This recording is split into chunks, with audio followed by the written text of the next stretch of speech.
ऐसे रट लिया, मस्जिद में चला गया, आगे पीछे आगे पीछे आगे पीछे, 2-4 सूरत छोड़ के जैसे तैसे तरावी सुना दिया, हाफिजी हो गए। ये नहीं है उसकी फजीलत, ये नहीं है। फजीलत उसकी है जो कुरान पढ़ा और उस पर अमल किया, और जो रोजाना 3 पारे कुरान पाक की तिलावत करेगा, रमजान के दिन में वो आगे पीछे आगे पीछे आगे पीछे, थोड़ा सा पढ़ के आगे गया, फिर पीछे आया, फिर आगे गया, फिर पीछे पढ़ के आया। मुख्तदी लोगों का पीछे दिमाग खराब हो जाता है। क्या करता है ये हाफिजी? साल भर तो होश छोड़ करके दुकान में घूमता रहा, बिजनेस करता रहा, कभी कुरान पढ़ने की फुर्सत नहीं मिली। अब रमजान आने से 15 दिन पहले कुरान पाक लिया, सारा दिन सारी रात झूम झूम के रटता है, और तरावी एक पारा सुनाने में पसीना छूट जाता है। उसमें भी बहुत सारी आयतें बीच में छोड़ देता है, आगे पीछे, मुक्तदी का दिमाग खराब कर देता है।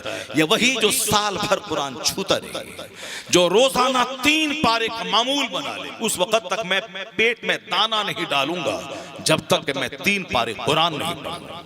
ये मामूल बना ले। एक बरहमन से मैं अंग्रेजी में ट्यूशन पढ़ता था जब मैं एमए कर रहा था, एमए इन इंग्लिश जब मैं कर रहा था, तो एक बरहमन से मैं ट्यूशन पढ़ता था। वो बरहमन कहता था कि शहरयार, उस वक्त तक मैं पेट में दाना नहीं डालता हूं जब मैं अपने भगवान का नाम नहीं ले लेता हूं। मैं कह साहब, ये बरहमन, ये गैर मुस्लिम, ये मुशरिक इस कदर अपने मजहब में पिला हुआ है कि बच्चे को ट्यूशन पढ़ा दिया, अब पान खाया, चाय पिया, मगर पेट में रोटी और चावल नहीं डाला।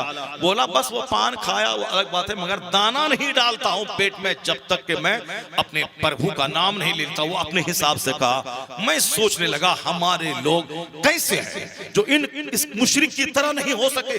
कम से कम इतना तो कि उस वक्त तक औरत बोले कि मैं झाड़ू नहीं लगाती हूं जब तक कि मैं नमाज़े फज्र नहीं अदा कर लूं। उस वक्त तक मैं नाश्ता नहीं बनाती हूं जब तक कि मैं 1000 बार दुरूद नहीं पढ़ लूं। कोई मिले तो सही जो बोले, उस वक्त तक मैं पेट में दाना नहीं डालता हूं जब तक कि मैं 1 पारा कुरान पाक की तिलावत नहीं कर लेता हूं। अगर यह बोले तो फिर याद रखना, जिस तरह ये कुरान पढ़ता है उस तरह कुरान उसकी ऐसी हिफाजत करेगा। यहाँ चेहरे पे नूर रहेगा, सीने में सेटिस्फैक्शन रहेगा, यहाँ इज्जत रहेगी। मरेगा तो मुस्तफा की शफाअत से जन्नत के दरवाजे खुले रह जाएंगे। एक हिंदू तो कहता है कि मैं दाना नहीं डालता हूं जब तक कि मैं भगवान का नाम नहीं ले लूं। एक बंदा मेरा नहीं मिलता है जो ये बोले उस वक्त तक मैं खाना नहीं खाता हूं जब तक कि मैं 3 पारे कुरान पाक की तिलावत नहीं कर लेता हूं। अलबत्ता एक आदमी मिला, बांदा जिला में एक बुजुर्ग थे, उनका इंतकाल हो गया। उनकी बेटी की बारात आई है, शादी हो गई, बारात अब लौटेगी। उनका मामूल था कि अस्र से मगरिब के बीच में वह कई पारे कुरान पाक पढ़ते थे। तो उन्होंने कहा कि अभी बारात जाए कि रहे जब तक मैं दौर नहीं कर लूं उस वक्त तक मस्जिद से निकलूंगा नहीं। वो बंदा मिला। हाँ, वो बंदा रमजान में बेचैन नहीं होता था, आराम से सहरी खाता था, आराम से सोता था, अपना तस्बीह पढ़ता था और मुसल्ले पे जाके जबरदस्त ढंग से कुरान सुनाता था। चूंकि उनका मामूल था रोजाना 5 या 6 पारे डेली पढ़ना है, कुरान पाक की तिलावत करना। बेटी की बारात रुकी हुई है, इनकी वजह से नहीं, जब तक मेरा दौर मुकम्मल ना हो मैं मस्जिद से बाहर नहीं निकलूंगा। बेटी की बारात सामने है, बेटे का जनाजा है, जब तक मैं दौर नहीं कर लूं उस वक्त तक नहीं निकलूंगा। बड़ा काम करने के लिए उसूली बनना पड़ता है, बड़ा काम करने के लिए उसूल का पाबंद होना पड़ता है। ऐसा नहीं कि दुश्मन का भी मुंह लगा लिया, उसका मुंह बिचका दिया, और दोस्त के सामने मुंह बिचका दिया, सामने जबान पे कुछ बोला, पेट में सीने में कुछ छुपा हुआ है। मुनाफिकत, सामने मुस्कुराहट, अंदर सीने में दुश्मनी। साहब दुश्मनों से भी मिल लिया, दोस्तों से भी मिल लिया, झूठ भी बोल लिया, थोड़ा सच भी बोल लिया, नमाज भी पढ़ लिया, नमाज भी छोड़ दिया। यानी ऐसा नहीं होता कि वो आदमी कोई बड़ा काम कर पाए। बड़ा काम वो करेगा चाहे आंधी आए या तूफान, उसके नमाज पढ़ना ही पढ़ना है, उसको साफ हक बोलना ही बोलना है, चाहे सारी दुनिया मुखालिफ हो जाए मगर उसको हक बोलना है। तब अल्लाह क़यामत के दिन कहेगा ये बंदा दो आलम से खफा मेरे लिए है, ये बंदा दो आलम से खफा मेरे लिए। तासुफ़ाज़ कराम पाबंदी से अपना उसूल बना लें कि जब तक मैं रोजाना 3 पारे पढ़ने में कितना लगता है, हम लोगों को लगता है 1.5 घंटा, आधा घंटा में 1 पारा हम लोग पढ़ते हैं कायदे से। और वैसे नहीं, बिल्कुल साफ साफ साफ साफ, बिल्कुल मद खुन्ना इफ़ा इजहार। हम लोग चूँकि मौलवी साहब हैं, हम लोग रमज़ान के दिन में कुरान पाक पढ़ते हैं, अल्हम्दुलिल्लाह कोशिश करते हैं कि कहीं ख़त्म हो जाए। रमज़ान के दिन में पढ़ते हैं तो अब उसमें आधा घंटा 40 मिनट एक पारा पढ़ने में लगता है, और एक आदमी वो आधे घंटे वो 10 मिनट में ख़त्म कर लेता है, एक पारा पढ़ लेता है। वो कैसे पढ़ता है वो जाने, उसका काम जाने, मगर सही ढंग से मखारिज की अदायगी के साथ पढ़ने में आधा घंटा लगता है। 1.5 घंटे लगेंगे, 1.5 घंटा पेट के लिए, 8 घंटे दुकान में, पेट के लिए 5 घंटे खेत में, पेट के लिए 5 घंटे स्कूल में, पेट के लिए 10 घंटे स्टडी कोचिंग सेंटर में। तो फिर जन्नत और आखिरत के लिए भी तो बंदा को टाइम निकालना चाहिए। ऐसा नहीं कि सारी मेहनतें, सारी जद्दोजहद सिर्फ दुनिया कमाने के लिए और आखिरत के लिए कुछ नहीं है। 3 पारे डेली पढ़े, 10 दिन में 1 खत्म कुरान करें, महीने में 3 खत्म करें, 11 महीने में 33 खत्म, रमजान के दिन में बस आराम से सहरी खाएं, आराम से इफ्तारी करें, कुरान पाक का तर्जमा कंजुल ईमान पढ़ें, ताकि जो पढ़ाएं आप नजर रहे उसके मीनिंग पे कि इसमें अल्लाह क्या कहता है, इसमें अल्लाह क्या कहता है, इसमें अल्लाह क्या कहता है। तब होगा वो कुरान पढ़ेगा रोंगटे खड़े हो जाएंगे, कुरान पढ़ेगा आंख से आंसू के कतरे बहेंगे। आका अलैहिस्सलाम पे कुरान नाजिल हुआ, मगर हुजूर जब कुरान पढ़ते तो रोते थे, आपके रोंगटे खड़े हो जाते। एक बार आपने अब्दुल्लाह इब्ने मसूद सहाबी से कहा कि तुम मुझको कुरान सुनाओ। कहा हुजूर आप पे कुरान नाजिल हुआ है, आपसे बेहतर कौन पढ़ सकता है। आका फरमाते मैं तुमसे सुनना चाहता हूँ। चुनांचे अब्दुल्लाह इब्ने मसूद पढ़ने लगे, हुजूर जिस पर कुरान नाजिल हुआ है उनको सुना रहे, आंख बंद किया, कुरान सुनाने लगे। आका अलैहिस्सलाम थोड़ी देर के बाद कहा रुक जाओ। अब जब रुकने के लिए कहा अब्दुल्लाह इब्ने मसूद रुक गए। जब रुक के आंख खोली तो देखा कि आका अलैहिस्सलाम की दोनों आंखें आंसू बहा रही हैं। सुभान अल्लाह। जिन पर कुरान नाज़िल हुआ, हम हंसते खेलते, गुटखा खाते, पान पिया, हाथ में लिया, कुरान खानी किया, उसके बाद बोला टका लाओ 1000 टका लाओ, 10 टका लाओ। ये है कुरान पाक। जब तक दिल लगे कुरान पढ़ते रहो, दिल पटे कुरान पाक पढ़ना छोड़ दो।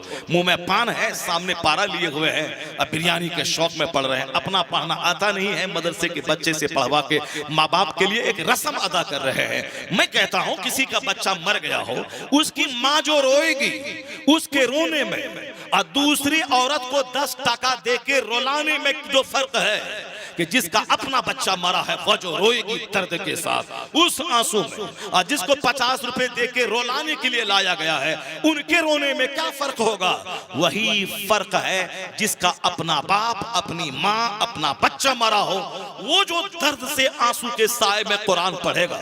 और जो मदरसे के बच्चों को बिरयानी और 50 रुपए के लालच में जिन बच्चों को बुलाया गया है उसके कुरान पढ़ने में और इनके अपने कुरान पढ़ने में जिनका बाप मरा है वही फर्क होगा।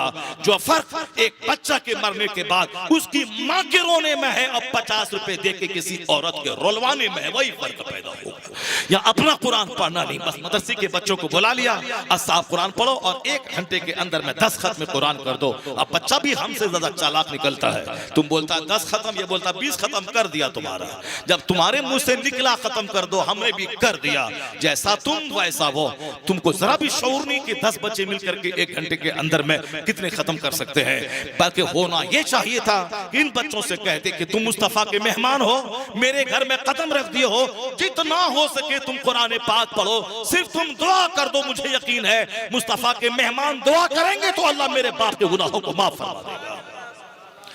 होना ये चाहिए था, मगर क्योंकि सारा काम सिर्फ कटसी निभाने के लिए, नियम पालन करने के लिए, समाज वाले को दिखाने के लिए, वर नहीं। तीजा और 40वां में दारोगा को बुलाने की क्या जरूरत है?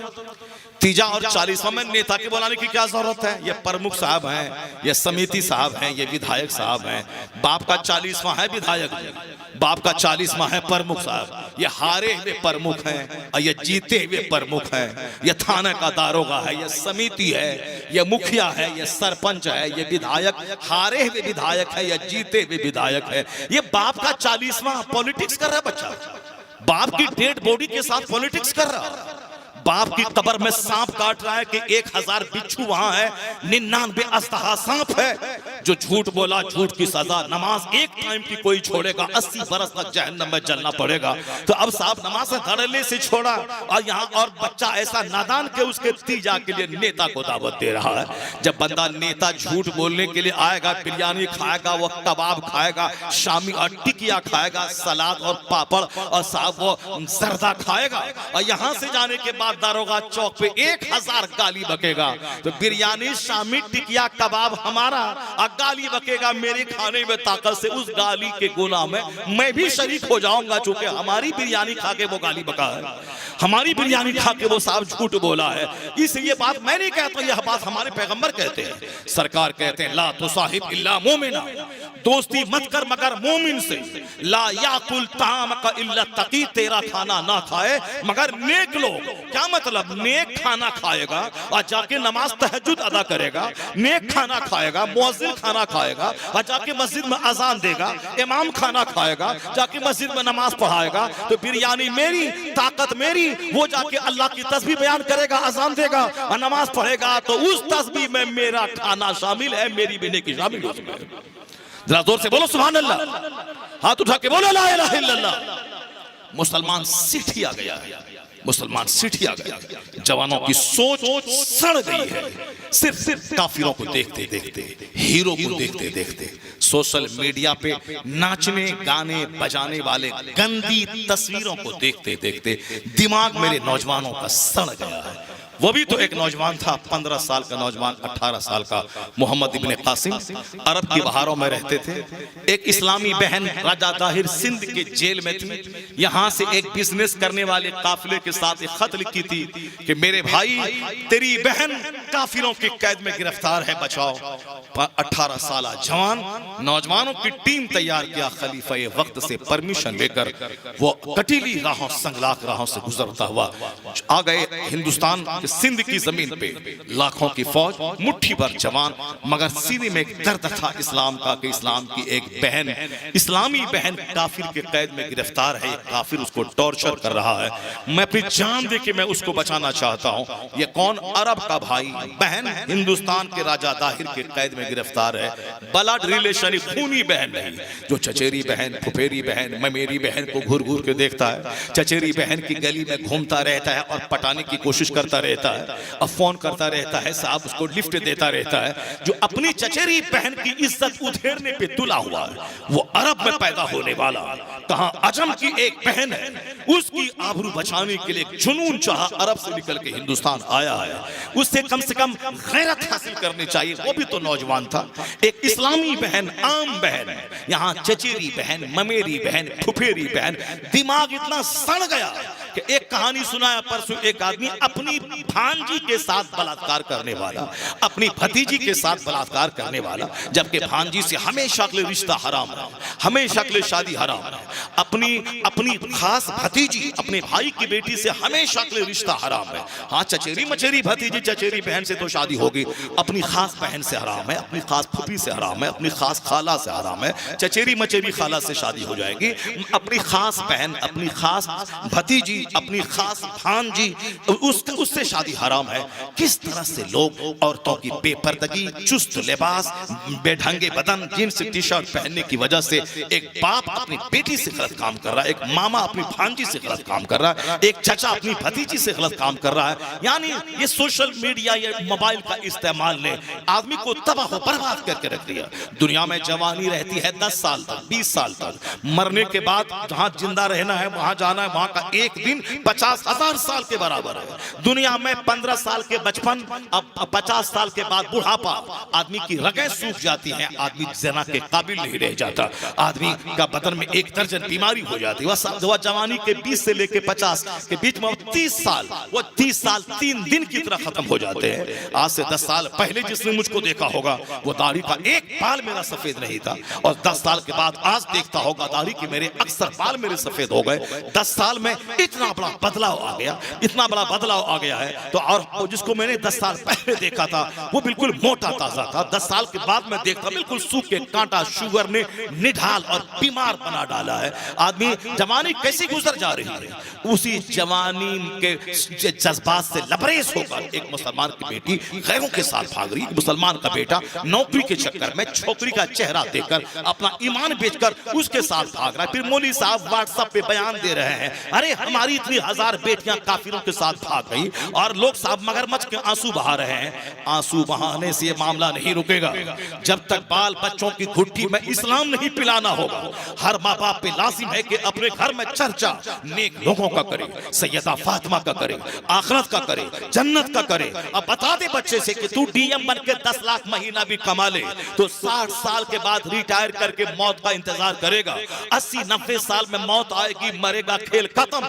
दुनिया में पढ़ा 30 साल, नौकरी किया 30 साल, उसके बाद मरने के बाद जहां गए वहां रहना है खरबों साल, वहां रहना है महासंख्यों साल, वहां का एक दिन 50,000 साल के बराबर है। कुरान पाक में सूरह फातिहा से लेके सूरह नास तक 114 सूरतों में सबसे ज्यादा जो मैटर है वो मैटर है आखिरत का, वो मैटर है जन्नत का, वो मैटर है जहन्नम की आग का, वो मैटर है आग से बचने का। हर चैप्टर में जन्नत का चर्चा, जहन्नम का चर्चा, आखिरत का चर्चा, पुलसराफ का चर्चा, अल्लाह से डरने का चर्चा, तकवा का चर्चा। कोई कुरान नहीं पढ़ता, यहाँ घर में सिर्फ जीने का चर्चा है। वो डॉक्टर बना करोड़ कमा लिया, वो इंजीनियर बना करोड़ कमा लिया, वो बंबई में फैक्ट्री डाला करोड़ कमा लिया, वो घर से बाहर निकला करोड़ का घर बना लिया। यानी दिमाग में सिर्फ घर मकान। अब ये बता दें कि अब बंदे के दिमाग में तो बात तो असर आएगी कि हमें मकान चाहिए, चाहे जहन्नम क्यों न चले जाए, मरने के बाद क्या होगा कौन देखा है। इसीलिए नमाजें छोड़कर, रोजा छोड़कर, ज़कात छोड़कर, हज छोड़कर एक जुनून